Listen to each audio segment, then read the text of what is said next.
Welcome to this week's video, 5-minute video, Why is Jesus Good News for Denbigh Mission Area? I'm going to read through the Gospel, which is pretty long this week, and these are only 5-minute videos, so there won't be a lot to say afterwards, but it's a pretty precious reading. Obviously, Jesus has not just died on the cross, but rose from it, and this is one of the appearances, the accounts of one of the appearances. Gospel of John 21, 1-19. Jesus showed himself again to the disciples by the Sea of Tiberias, and he showed himself in this way. Gathered there together was Simon Peter, Thomas called the twin, Nathanael of Cana in Galilee, the sons of Zebedee, and two others of his disciples. Simon Peter said to them, "I'm going fishing." And they said to him, "We'll go with you." And they went out and they got into the boat, but that night they caught nothing.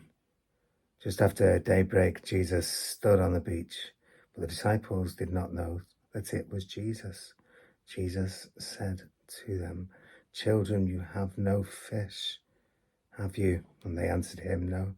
And he said to them, "Cast the net to the right side of the boat, and you will find some." And so they cast it, and now they were not able to haul it in because there were so many fish. That disciple whom Jesus loved said to Peter, "It is the Lord." When Simon Peter heard that it was the Lord, he put on some clothes, for he was naked, and he jumped into the lake. But the other disciples came into the boat, dragging the net full of fish, for they were not far from the land, only about 100 yards off. When they'd gone ashore, they saw a charcoal fire there, and with fish on the charcoal fire and bread. Jesus said to them, "Bring some of the fish that you have just caught." And so Simon Peter went aboard, and he hauled the net ashore, full of large fish, 153 of them. And though there were so many, the net was not torn. And Jesus said to them, "Come and have some breakfast."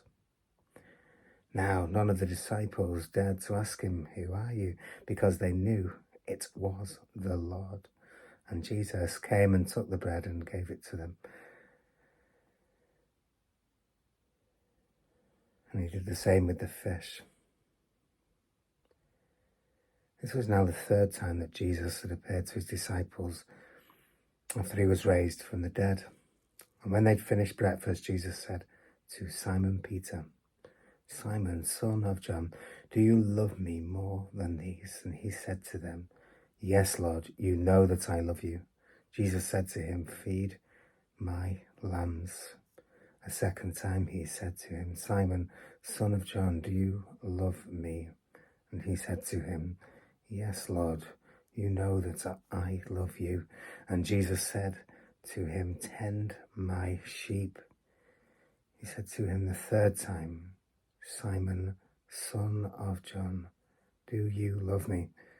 Peter felt hurt because he'd said to him for the third time, "Do you love me?" And he said to him, "Lord, you know everything. You know that I love you." And Jesus said to him, "Feed my sheep.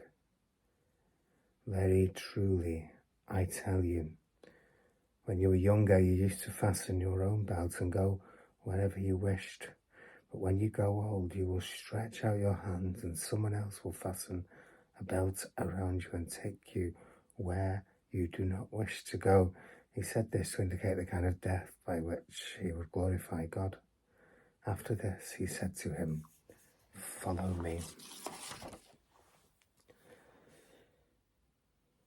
As I said, a long reading, and the striking thing that really stands out is to answer that question, why is Jesus good news to me? You may or may not know the story about Peter, who's just been having this threefold talking about, "Jesus, do you love me?" And that's "tend my sheep" being said 3 times. You may or may not know that this Simon Peter was predicted to deny Jesus after the cock crows, and actually went on to do that after Jesus had been arrested. Now, he swore he would never make that denial, and really did. And so obviously he's there in absolute guilt and swallowing in his guilt. And Jesus, in this threefold action, is undoing all of that guilt.